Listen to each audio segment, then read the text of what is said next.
Praise the Lord. யாரும் இயேசு நாமத்தினாலே வாழ்த்துகிறேன். எப்படி இருக்கீங்க? நல்லா இருக்கீங்களா? இந்த புதிய ஆண்டுல உங்களோட பேசுகிற ஒரு புதிய வார்த்தை. நியாயாதிபதிகளின் புஸ்தகம் 1ஆம் அதிகாரம், ஜட்ஜஸ் சாப்டர் 1 verse 3, 3ஆம் வசனத்தை வைக்க விரும்புகிறேன். அப்பொழுது யூதா தன் சகோதரனாகிய சிமியோனை நோக்கி, நம் கானானியரோடு யுத்தம் பண்ண நீ என் சுதந்திர பங்கு வீதத்தில் என்னோடு கூட எழுந்து வா, உன் சுதந்திர பங்கு வீதத்தில் நானும் உன்னோடு கூட வருவேன் என்றான். அப்படியே சிமியோன் அவனோட கூட போனான். சிமியோன் யூதாவோடு போய் கானானியரோடு யுத்தம் பண்ணி ஜெயித்தான். இதுதான் சம்பவம். சரி, இப்ப நமக்கு என்ன சொல்ல வர்றார்? என்னுடைய வாசனை கெடுத்து போட்டீங்களடா அப்படின்னு சொல்லிட்டு யாக்கோபு சிமியோனை பார்த்து சொல்லுவார். ஏன்டா என் வாசனை கெடுத்துட்டீங்க? அப்பாவுடைய வாசனையை என் பிள்ளை கெடுத்துட்டீங்களே. சீகேம் பட்டணத்தார் சங்காரம் பண்ணிட்டு அப்பா சீகேம் பட்டணத்தாரோட உடன்படிக்கை பண்ணினார். ஆனா மகன் போய் சீகேம் பட்டணத்தாரை சங்காரம் பண்ணி போட்டார். அவர்கள் விருத்த சேதனம் பண்ணிட்டாங்க. பண்ணின பின்பு இவர்கள் துணிந்து போய் அவர்களை சங்காரம் பண்ணிட்டாங்க. அப்பாவுடைய வார்த்தைக்கு மீறி நடந்துட்டாங்க. அப்பாவுடைய வார்த்தைக்கு மீறி நடந்துடாதீங்க. நான் சொல்லுகிற 2 அப்பா, ஆவிக்குரிய அப்பா, பரலோக அப்பா, 2 பேருடைய வார்த்தைக்கு மீறி நடந்துடாதீங்க. அதே மனுஷனுடைய வாயிலிருந்து இப்படி செய்யுங்கிறாரு, நீங்க செய்ய வேற ஏதாவது செஞ்சு நீங்க அப்புறம் பிரச்சனைல மாட்டீங்க.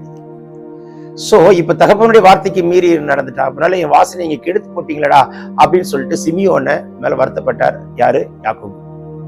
ஆனா யூதா பாருங்க, சிமியோன் நீ வா, நம்ம யுத்தம் பண்ண போலாம், எனக்கு உண்டாகிற ஜெயத்தின் கனம் உனக்கும் கிடைக்கட்டும், எனக்கு உண்டாகிற ஜெயத்தின் கனம் உனக்கும் கிடைக்கட்டும். இன்றைக்கு ஆண்டவர் ஜெயம் மட்டுமல்ல, கனத்தை சேர்த்து கொடுக்கிறார். இந்த ஆண்டு கடந்த வருஷத்துல நிறைய கஷ்டங்கள், போராட்டங்கள், கண்ணீர், உபத்திரம், நெருக்கம், நிறைய அடிபட்டு ரொம்ப நொந்துட்டீங்களா? இந்த ஆண்டு கர்த்தர் உங்களுக்கு ஜெயம் மாத்திரமல்ல, கனத்தையும் கொடுக்கிறார். இந்த இடத்துல நான் ரொம்ப கனவீனமாக்கப்பட்டேன், அவமானப்பட்டேன், தலை குனிஞ்சேன், காயப்பட்டேன். ஐயோ, போன வருஷம் என்னால மறக்க முடியாதியா, கடுமையான வருடம், மரணங்களும் இழப்புகளும் வருடங்கள்ல நான் சந்தித்து விட்டேன் என்று சொல்லுகிறீர்களா? இந்த ஆண்டு என் தேவன் சொல்கிறார், உங்களுக்கு ஒரு அற்புதம் நடக்குது.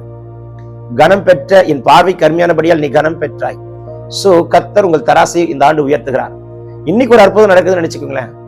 வருஷத்தின் தொடக்கத்துல இன்னைக்கு ஒரு மிராக்கிள் கன்ஃபார்மா நடக்குது. இயேசு நாமத்தில் பெற்றுக்கொள்வீர்கள். இரவு கண்மூடி உறங்குறதற்குள்ளாக கர்த்தர் செய்கிற அற்புதத்தை கண்டு சாட்சி சொல்ல கர்த்தர் உங்களுக்கு கிருபை தருவாராக. Take this prophetic word. பிறந்த நாள் திருமணம் காண்கிறவர்களை கர்த்தர் கரம் நீட்டி ஆசீர்வதிக்கிறார். வியாதி நீங்கட்டும், அது எப்பேற்பட்ட வியாதியா இருந்தாலும். Heal, be healed in Jesus' name. Take this prophetic word. Receive it in Jesus' name. Amen, amen. God bless you.